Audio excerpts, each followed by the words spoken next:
আলহামদুলিল্লাহ, আজ থেকে তাহলে শুভা আমাদেরই মেয়ে। আর জাহিদ তো আমাদেরই ছেলে।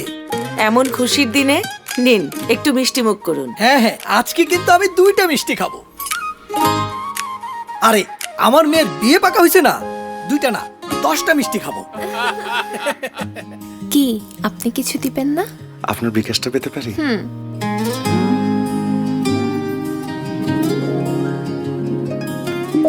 সবকিছু যখন পাকাপোক্তই, বিয়ের তারিখটাও ঠিক করে ফেলি। জাহিদের তো আগামী শনিবার চাকরির জন্য ঢাকায় ফেরত যেতে হবে, তাই আমি বলছিলাম আগামী শুক্রবারই যদি বিয়ের দিনটা ঠিক করে ফেলি।